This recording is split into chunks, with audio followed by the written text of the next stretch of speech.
بہت اداس ہے میری سماعتوں کا جہاں، کہاں سے ڈھونڈ کر لاؤں میں آواز تیری۔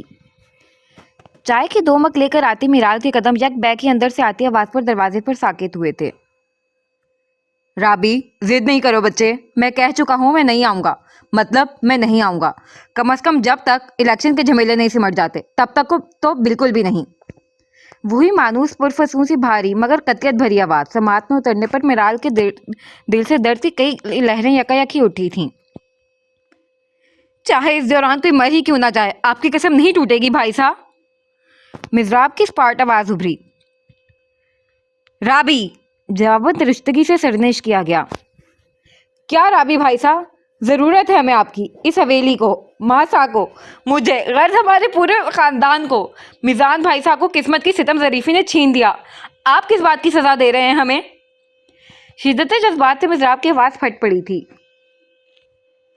شراب کا سہارا نہیں لو میرال، یہ وہ آواز نہیں۔ دوسری طرف میرال کی حالت بھی غیر ہو رہی تھی۔ اس نے مشکل سے رستے ہاتھوں سے ٹرے سائڈ ٹیبل پر رکھتے دیوار پر ہاتھ جما کر خود کو اذیت سے باور کرایا تھا۔ ضد نہیں کرو رابی، میں نہیں آ سکتا۔ آپ کو آنا ہوگا۔ میں نہیں آ سکتا بچے، سمجھو۔ کیوں؟ نفرت ہے مجھے الیکشن سے۔ ہم سے تو محبت ہے نا رابی۔ میں مزید ایک عذر نہیں سننا چاہتی بھائی صاحب، اگر آپ واقعی ہم سے محبت کرتے ہیں تو یہ خود ساختہ بنواس ختم کر کے آئیں، ورنہ حلق سے بار بار نمکین گولا اتارتی وہ کال ڈسکنیکٹ کر کے دونوں ہاتھوں سے سرخ چہرہ چھپا گئی تھی۔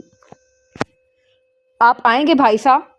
فون وہیں چھوڑ کر وہ میرال کے آنے سے پہلے رونے کی چغلی کھا رہے چہرے کو دھونے تیزی سے واش روم میں بند ہوئی تھی۔ بھابھی صاحب، آپ ٹھیک ہو؟ وہ ویسے ہی دیوار سے لگی اس آواز کے سحر سے درہم برہم ہستی پر ماتم کنا تھی جب ملازمہ کی آواز پر سکتہ ٹوٹا۔ ہاں میں ٹھیک ہوں، آپ جائیں۔ مشکل سے اپنا بھرم رکھتے وہ جلدی سے ٹرے لے کر جیسے تیسے روم میں داخل ہوئی۔ ٹرے بستر پر رکھ کر ابھی اس نے گہرے گہرے 2-3 سانس لے کر خود کو پوری طرح پرسکون بھی نہیں کیا تھا کہ فون رنگ کی آواز پر چونکی۔ میرال، تم ہو کیا؟ واش روم سے مضراب کی آواز ابھری۔ ہاں دیکھو ذرا کال کس کی ہے، میں منہ دھو رہی ہوں۔ مضراب نے قصداً لہجہ بشاش رکھا تھا۔ میں؟ اسکرین پر روشن نام دیکھ کر میرال کے حلق میں سانس الجھی تھی۔ ہاں بھائی دیکھو، اور کہہ دو میں روم میں نہیں ہوں، بات نہیں ہو سکتی۔ باران کو جذباتی طور پر کمزور کرنے کا آئیڈیا اچانک ہی مضراب کے ذہن میں آیا تو اس نے فوراً عمل درآمد کیا۔ بٹ مضراب، لیکن وہ میرال کو پھنسا چکی تھی۔ کوئی بٹ نہیں، فوراً کال ریسیو کرو اور کہو بات نہیں ہو سکتی مجھ سے۔ اندر سے مضراب کی حکمی آواز ابھری تو اس نے سختی سے آنکھیں میچ کر فون کے خود ہی بند ہونے کی دعا کی تھی۔ بہن پھٹ جائے گا میرا فون بج بج کر، اٹھا لو۔ مضراب کی جھلائی آواز پر وہ اچھلی تھی، پھر مرتا کیا نہ کرتا کہ مصداق اس نے فون اٹھائے بغیر ہی یس دبایا۔ لب ہیلو کیے بھی نہیں ہوئے تھے کہ ادھر سے متفکر اور مضطرب آواز ابھری۔ رابی، کیا بچپنا ہے بچے، میں کہہ رہا ہوں نا میں واپس آ جاؤں گا، لیکن ابھی نہیں آ سکتا۔ کیا آپ چاہیں گی میں واپس آؤں اور میرا داجی اور بابا سا لوگوں سے جھڑپ ہو جائے جو اتنی بڑی قیمت چکا کر بھی اس منحوس سیاست کی؟